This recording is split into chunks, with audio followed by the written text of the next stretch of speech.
No lance do pênalti tem razão claramente, porque o Cano é pisado. E a primeira imagem que eu vejo, por erro meu pela televisão, quando a câmera está aberta, eu falo, o Cano se atirou. Mas quando você olha, não precisa nem ser no detalhe, tem um pisão que desequilibra o Cano. Então é pênalti. Acho que esse é o lance X. E se faz 1-0 no primeiro tempo, muda o rumo da prosa. A gente tem uma foto que o presidente do Fluminense, o Mário Bittencourt, postou para mostrar o que, segundo ele, foi, além de um empurrão, um pisão no pé esquerdo dentro da área. Olha lá. É isso. Como é que repercutiu, Igor, aí no Rio de Janeiro, tantas reclamações e esse lance especificamente?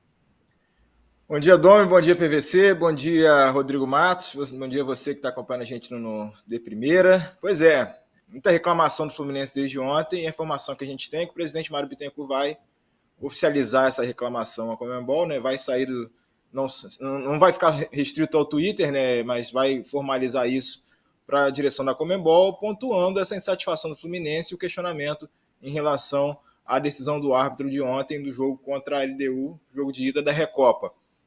O detalhe que a Conmebol ainda não soltou, pelo menos não chegou para a gente da imprensa, né, que eles costumam publicar, os áudios do VAR. Não sei se vai fazer isso hoje ainda ou está planejando algo específico em relação a isso, mas estamos nessa expectativa aí, ver se a Conmebol manda detalhamento de como foi essa tomada de decisão ali à beira do campo, né? Lembrando que o VAR chamou o árbitro para ir à beira do campo.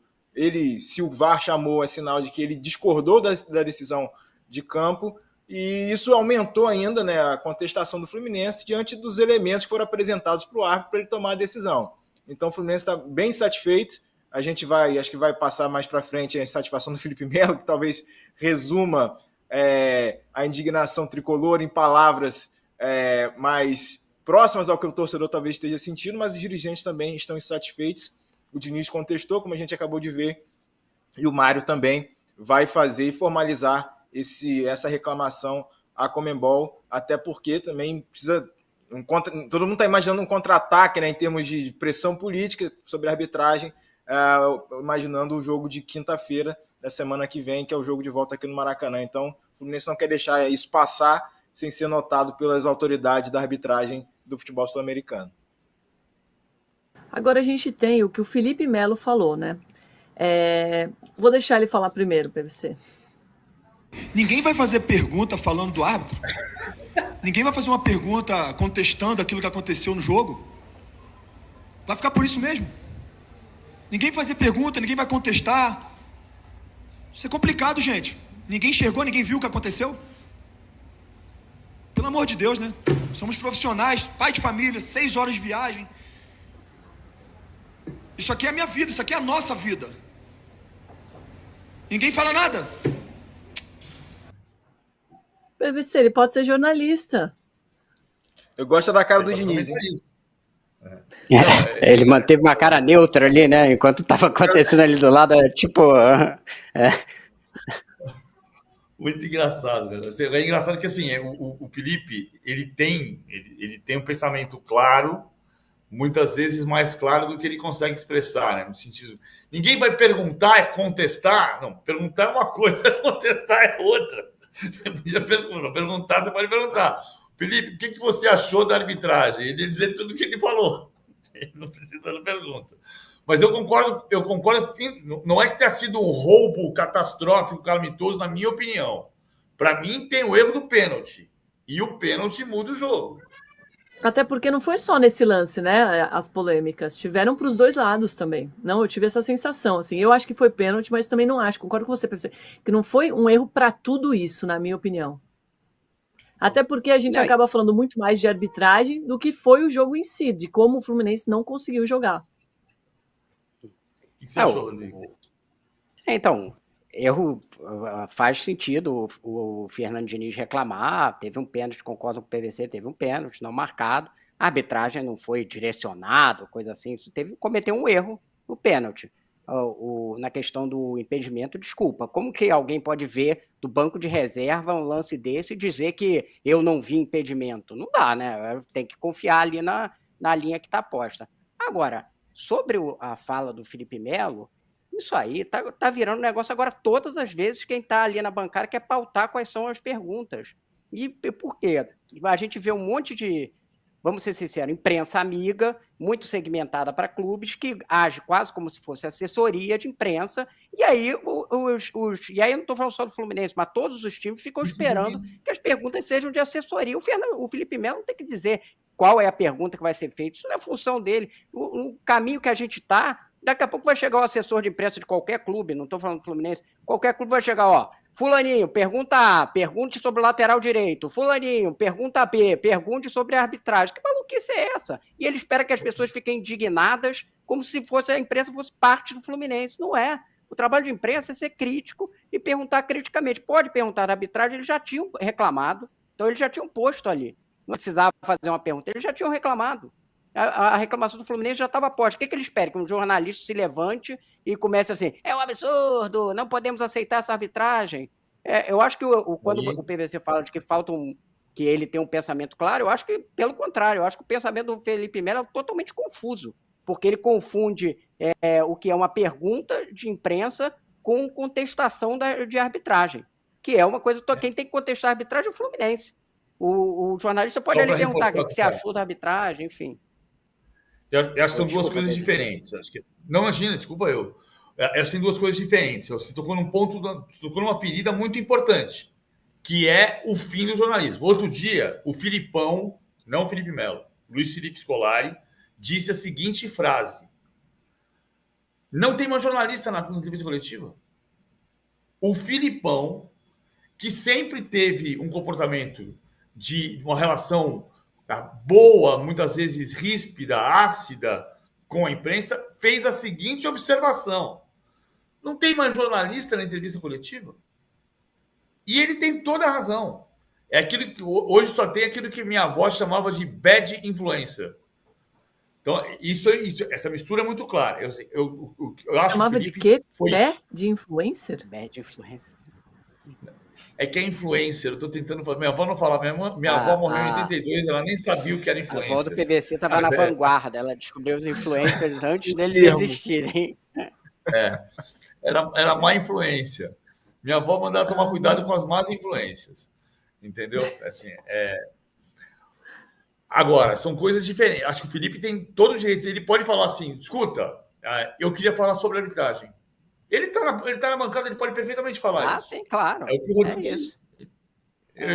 Como outro dia o Antônio Oliveira falou, sei que há mais perguntas, mas eu queria falar para a torcida que... Nem precisa perguntar. Ele tá na bancada, ele pode se manifestar. É o direito do cara. Agora, o que o Rodrigo está dizendo, o que está acontecendo uma confusão está mesmo. Porque as pessoas entendem que a coletiva passou a ser o palanque. Coletiva não é palanque.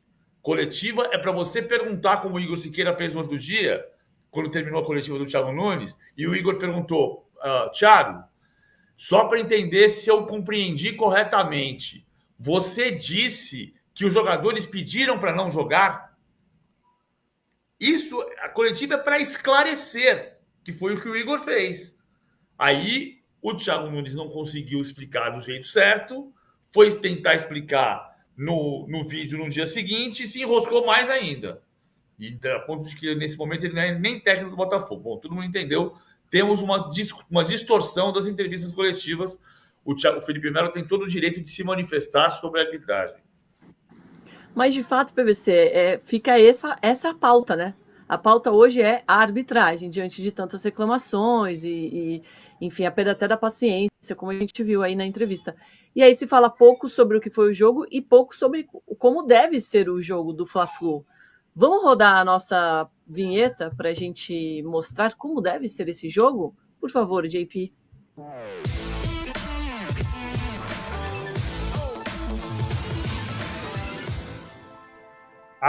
Peraí. Peraí que eu esqueci de um detalhe. Domi, você me ensinou, peraí. Já até sei, apagar a luz de cima e ligar o ring light para mais dicas sobre luz, iluminação. Eu esqueci disso. Eu entrei numa reunião antes e esqueci disso aqui. Desculpe. Vamos lá. Olha só. Tem um duelo aqui que eu acho que é bem importante do que vai acontecer nesse Fla-Flu. Primeiro, vamos lembrar uma coisa que acho que é legal de tratar. É a primeira vez na história do Campeonato Carioca, disputado desde 1906, que vão jogar os 2 últimos campeões da Libertadores. É a primeira vez em mais de 100 anos do Campeonato Estadual do Rio que os 2 últimos campeões sul-americanos vão se enfrentar pelo Campeonato Estadual do Rio. E vão se enfrentar nesse cenário de que o Fluminense não tem zagueiros. Se você pensar que, de origem, o Thiago Santos é volante e que o Felipe Melo é volante, desde que o Fernando Diniz escale o time titular, é fato que o Fernando Diniz, ao receber o Thiago Santos, disse: ele sempre jogou na posição errada e pensou que o Thiago Santos, para ele, é zagueiro. Mas, de origem, ele era volante. E quando tira os 2 hoje zagueiros, Thiago Santos e Felipe Melo, ele coloca Martinelli e André, 2 volantes. Só que o Flamengo vai esticar 5 na última linha, seja Varela e Everton Cebolinha, seja Luiz Araújo com o De La Cruz por dentro e Everton Cebolinha. Ele vai jogar 2 homens dando largura para o campo e vai jogar 3 na faixa central. Então vai ficar um duelo que, para funcionar, o Fluminense vai começar a ter que recuar o Arias, vai começar a ter que recuar o Keno, vai ter que começar a trazer gente para trás para contrapor, para não deixar ficar 5 contra 4. Então esse jogo vai ser bem divertido desse ponto de vista. Me parece o Flamengo mais forte, e o Flamengo mais forte e mais descansado, porque o Flamengo jogou na terça-feira e o Fluminense jogou ontem em Quito. Mas, PVC, também tem uma questão de bastidor do Flamengo, né? Queria saber a sua opinião. Depois da vitória sobre o Boa Vista, o Tite, segundo o GE, deu um puxão de orelha no Gabigol no vestiário, porque não gostou quando ele pediu para antecipar a substituição dele para cobrar o pênalti enquanto o Pedro se preparava para cobrar. Você acha que isso pode atrapalhar de alguma forma no Clássico? Eu acho que não atrapalha, mas eu acho que demonstra mais um ruído de comunicação do Gabigol com o Tite. E ali atrás, o Gabigol já deu declaração no final do ano passado, no começo desse ano, de que o Tite levou o Pedro para a Copa do Mundo, é sinal de que ele preza mais pelo futebol do Pedro do que pelo meu futebol. Isso está ficando claro também porque o Pedro é titular e o Gabigol é reserva. Veja, isso aqui não é um duelo, não é um problema. Ninguém precisa ser amigo. A gente viu grandes times na história que tinham problema de vestiário. O Corinthians, a fase clássica, o Corinthians, o maior Corinthians da história, na minha opinião, de 99 e 2000, que o Rincon e o Edilson, a gente sabe da história, Domi, que o Edilson brigando com o Rincon no vestiário, o Edilson pega o Vampeta, joga em cima do Rincon e fala: vai brigar com alguém do seu tamanho. Os caras não se davam. E foram campeões de tudo. Mas acho que tem ali, não uma crise, tem um ruído de comunicação. Dito isso, aqui na nossa enquete, quem é que vence? Flamengo 41%, Fluminense 34%, empate 24%. Qual o seu, PVC? Flamengo. Eu vou de Fluminense. Vocês querem votar, Rodrigo e Igor? Eu acho que depende um pouco da escalação do Fluminense, né? Que eu acho que vai ter pelo menos misto, né? E aí, então vai. Vocês estão ouvindo áudio duplicado? A gente está com eco.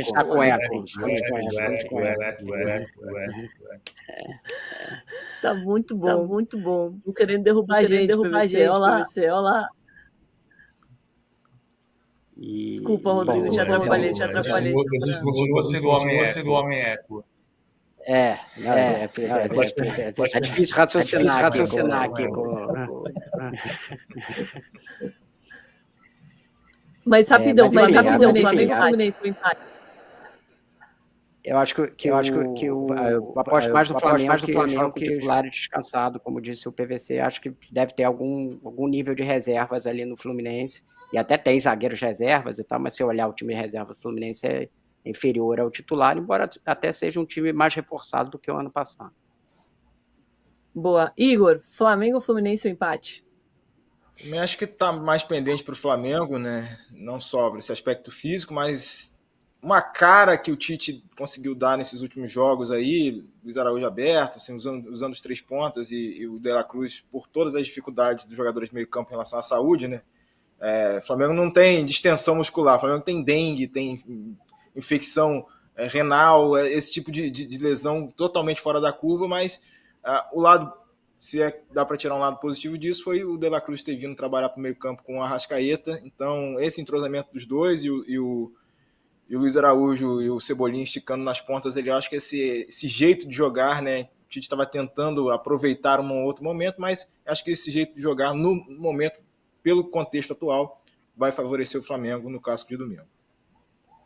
Show. Igor, muito obrigada pelas informações e bom trabalho por aí no Rio. Um abraço, pessoal. Qualquer dia desse aí a gente volta. Talvez segunda-feira já, né? Terça-feira, enfim. Algum dia aí. Um abraço a dependendo todos. do jogo. PVC, quem vai ser o novo técnico do Botafogo? O Cuca não foi procurado. A tentativa é descobrir se o Textor vai ligar para o Cuca, né? Mas desde ontem surgiu o nome do Cuca de novo? Porque a torcida do Botafogo adora o Cuca. A questão toda do problema dele na justiça suíça, do problema dele com a questão da violência sexual, a torcida do Botafogo adora o Cuca. E o nome do Cuca apareceu quando saiu o Bruno Lage.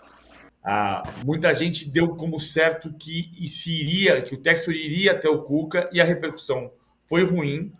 Foi antes do episódio do Cuca pedir a reabertura do processo na Suíça e a justiça suíça dizer que não podia reabrir o processo e que o processo estava extinto, mas havia ali aquela questão e não foi o Cuca. A impressão que eu tenho é que o Textor não vai no Cuca, mas que tem muita gente dentro do Botafogo de futebol e regatas, clube, diga-se, do Sérgio Melo, que gostaria muito que fosse o Cuca. Mas, isto à parte, o Cuca não foi procurado até agora. Eu chequei agora há pouquinho de novo, ontem à tarde, porque eu fui. Mas esse é o nome? Não, eu acho que não é o nome. Acho que o Textor está guardando as 7 chaves do nome e que por isso não apareceu ainda. Então, do ponto de vista do comentarista / repórter, eu fui atrás de tentar descobrir se alguém tinha ligado para o Cuca. E ninguém ligou para o Cuca. Então, aparentemente, o nome não vai ser o Cuca. O Textor vai escolher pessoalmente quem vai ser o novo treinador e talvez provavelmente essa busca vai ser no exterior. Há uma hipótese que foi levantada da outra vez, antes do Thiago Nunes, de ser o Cláudio Caçapa. Só que depende da situação dele com o Molenbeek, porque ele é técnico de um outro clube do grupo de clubes do Textor. Você tem outra coisa, Rodrigo? De alguma outra informação? Não. Tá bem fechado aí com o texto. Enfim, ele que sabe. De fato, não tem nenhuma informação sobre quais são os candidatos. É bom que a gente vai ver o elenco do Botafogo no coração de John Textor, né? No coração financeiro de John Textor. Agora, o Botafogo demitiu o Thiago Nunes depois de 15 jogos, 4 vitórias, 7 empates e 4 derrotas. A gente trouxe aqui essa semana a polêmica da fala dele de que, abre aspas, muitos jogadores pediram para ter uma sequência fora da equipe para parar de carregar essa carga emocional tão forte, fecha aspas, só que aí ele voltou atrás disso. Queria saber, PVC, desse bastidor, essa fala pesou na demissão? E você acha que o Botafogo errou primeiramente em trazer o Thiago Nunes? Não, eu não acho que errou em trazer o Thiago Nunes. Eu acho que o Thiago Nunes é um técnico com potencial gigantesco, um potencial grande. Muita gente contesta coisas do comportamento do Thiago Nunes no Atlético Paranaense, mas ele saiu em litígio com a diretoria do Atlético Paranaense. Acho que é preciso ter cuidado com as coisas sobre a personalidade do Thiago Nunes, até para não abreviar uma carreira que pode ser muito vencedora e que já teve vitórias ali atrás. Ele herdou uma situação do Botafogo que é do Botafogo. O Botafogo, nos últimos... A gente está falando de 15 jogos do Thiago Nunes. Nos últimos 20 jogos, ou seja, desde o 4-3 contra o Palmeiras, o Botafogo tomou 8 gols depois dos 41 do segundo tempo. Não é normal. Você joga 20 partidas e em 7 delas você toma gol depois dos 41.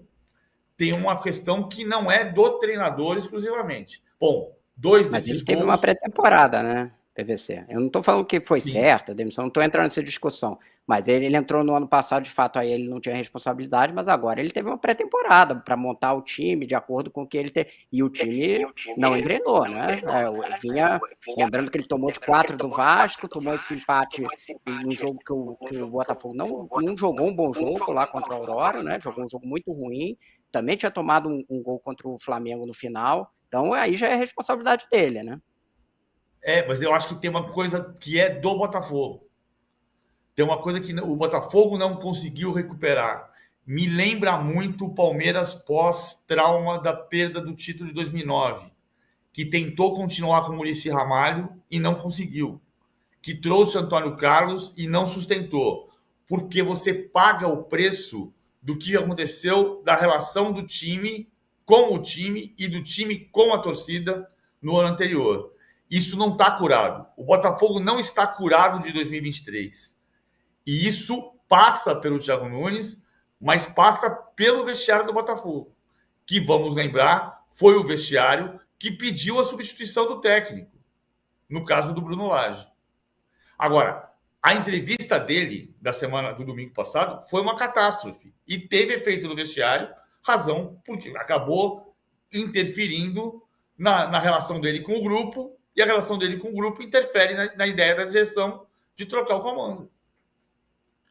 PVC, me leva na mala, tá falando aqui Jair Ventura. Sim ou não? Bom nome? Eu não ouvi o Jair Ventura, mas é bom nome. Ele tem trabalhado muito para tirar esse rótulo de defensivista e fez um trabalho muito bom no Atlético Goianiense no ano passado. Mas tem muita resistência dentro do Botafogo com o Jair Ventura.